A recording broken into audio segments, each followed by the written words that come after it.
چو گل در وقت پیری میکشی خمیازه حسرت، مکن ای غنچه صرف خواب شبهای جوانی را.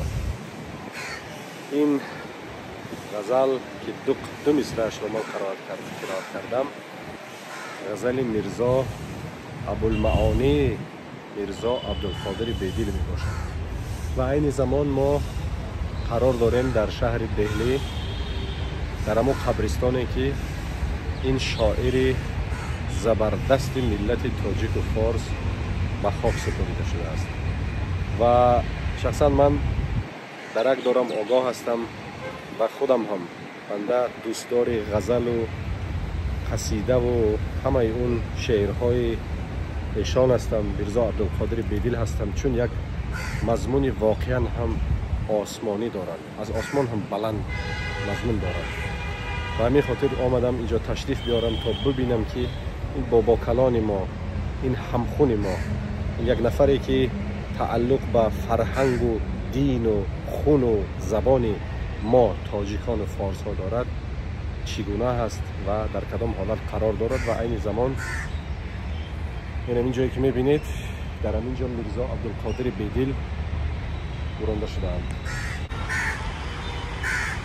این شاعر برجسته فرهنگ و ادبیات تاجیک و فارس میرزا عبدالقادر بیدل ابوالمعانی همینجا خواب رفتن. برادران عزیز، من البته دعا کردم، خواندم، سوره قرآن قرائت کردم و حالا میخواهم برای شما نشان بدهم که در کجا میرزا ابوالقادر بیدل به خاک سپاریده شدند.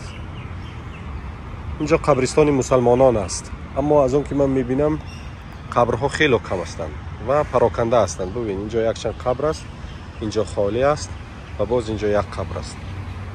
خب متاسفانه اون نفرانی که مثلا مسئول هستند و دانش کامل دارند که درباره این متفکر برجسته چیزی بدانند کم هستند، یعنی یافت نمی شوند. چون پس از بین رفتن امپرای مغول یا مگال میگن با زبان روسی که از بابور میرزا و از همایون و اینا سرمنشه خود را میگیرد و می آید تا به شاه جهان و اورنگزیب و اینا. اون علاقه از بین پس از آمدن انگلیس ها در اصل 18-19 از بین رفته است و حالا باشد در کل هندوستان، یعنی فرهنگ هندویی یا هندویزم حکم فرما است و شاید از همین خاطر یکم اهمیت در سطح پستر به فرهنگ و مثلا دین اسلام و فرهنگ مسلمانی باشد شاید. ولی به هر زیل آمدم و نوشتجاتی رو اینجا دریافت کردم. شما میتونید در پاوز مانده ببینید، بخوانید که در وقت تشریف پیشوای معظم ملت در سال 2006 که با دعوت پرزیدنت جمهوری هندوستان جناب عبدالکلام که نامشان هم یک نام فارسی و تاجیکی و مسلمانی است، عبدالکلام آمدن 6 اوگوست. این تبلیغی که اینجا میبینید به یک چند زبان این را گذاشتن، ولی باید بگویم که با دقت سفارت جمهوری تاجیکستان در هندوستان، جمهوری هندوستان، این نوشتجات تاجیکی الکی خیره شده است و بعضا کلمات و حرف ها را خواندن نمی شود. از جمله مثلا نگرید به این که مثلا اگر انسان بیاد اینجا نمیفهمد، شاید این را یک کمتر چقورتر خوشروتر کرده ایسر نو نوشته آورده اینجا مجهز کردن لازم آید. ولی در اینجا نوشته شده است که این یعنی شاعر تاجیک و فارس است، با چند زبان است، با اردو هست، با هندو هست، با انگلیسی هست، روسی، فارسی، تاجیکی. خب این قبر میرزا عبدالقادر بیدل برادران عزیز. اینجا چند تا قبرها هم هستند و میبینم 2 نفر همیشه در یعنی مشغول کار هستند، دویم در دستشون جاروب میگیرن، اینجا رو میروبن، ولی یک نفر نمییابم که برای من بفهماند که اینها کیستند، چون در اینجا هم قبرها هستند و از روی که من میدانم و طبق ترتیب هر کس را شاید در همون زمان هم اینجا نگورانده باشن، شاید دیگر بزرگان هم اینجا باشن که متاسفانه دانش ما کفایگی نمی کند. ولی درباره هم خون خود، هم زبان خود، خب هم مسلک خود. ما البته هر یکی ما و شما معلومات پررو و کافی داریم و میدونیم کی بود، برای ما کیست و ابدا کی خواهد ماند. अच्छा तुम नॉलेज नहीं हो? थोड़ा बहुत नॉलेज। हाँ, से कब्रिस्तान है मुसलमान कब्रिस्तान है जी, मुस्लिम कब्रिस्तान। द ऑल और मुस्लिम कब्रिस्तान क्या खबर है? ये इनका लक़ब है हज़रत सुल्तान शाह रहमतुल्लाह अलैह। नाम है हज़रत नूरुद्दीन चिश्ती रहमतुल्लाह अलैह। हज़रत नूरुद्दीन चिश्ती रहमतुल्लाह अलैह। हाँ, ख्वाजा हज़रत ख्वाजा फारसी राइटर, फारसी। वो बुजुर्गों से निस्बत रखने वाले। अरे बुजुर्ग, बेहद बुजुर्ग। बुजुर्गों से निस्बत रखने वाले हैं। हाँ, फारसी ताजिकी पोएम। जी जी जी। अरे दुरुस्त है। फारसी किसी खोशमर ये थे, शायद सुना है मैंने। सुन्नी, हाँ सुन्नी मुसलमान है। जी, जी, फारसी पोएम है, शायर है। शायर, शुआरा, गज़ल में, कसीदा में, मुखम्मस। जी مولانا رومی در یکی از شعرها گفتن که روزی که گذر کنی به گورم، یاد آور از آن نفیر و شورم، پر نور کنم تگ لحد را، ای شعله و ای چراغ گورم. حالا هم که باشد پروردگار چراغ گور علامه متفکر برجسته شاعر بزرگ ملت تاجیک و فارس میرزا عبدالقادر بیدیل را پرنور بگرداند. اینجا همه پرره قبرستان است، ولی طبری شما اینجا میبینید قریب که یگان قبر نمودار نیست. این قبرستان تاریخی زیاده از 500 سال دارد. خودی ببینید یعنی از وفات میرزا عبدالقادر بیدیل زیاده از 300 سال سپری شد. یک تا قبر در اینجاست، چند تا در اونجاست، چند تا در اونجاست، دیگر بینها خالی است. ولی میدونید من راست گپ یک کمتر نگرانی دارم. میدونید از چیز؟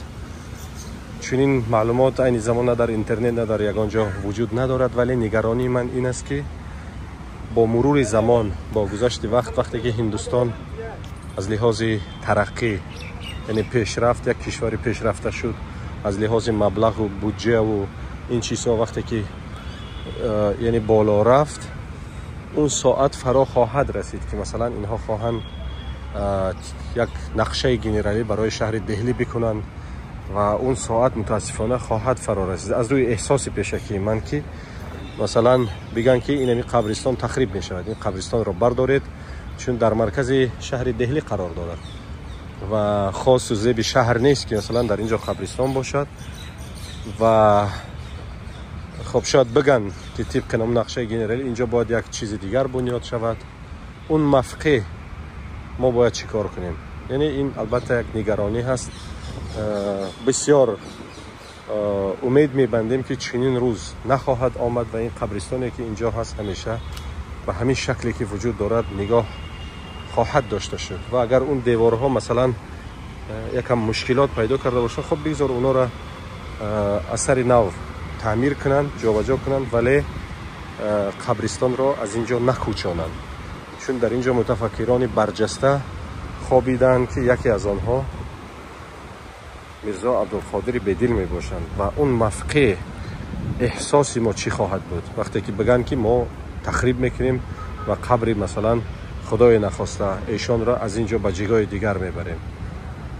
خب این بسیار یک نگرانی هست که در دل من هست، با سبب اون که گفتم که نگاه کنید قبرها قریب که نیستند، چند تا قبر در این طرف است، چند تا در اونجا، دیگر اینجا خالی هست. یعنی مطمئناً که پایان قبرها هستند، ولی با مرور سال، با عبور زمان که مثلا 500 سال می شود این قبرستان زیاد عرض هستی دارد، قریب که یگان قبر نمیتابد. ببینید همه هموار شده رفته است، یک تا در اونجاست، یک تا در اینجا، چند تا در اینجا، دیگر این مرز حدود همه خالی هست.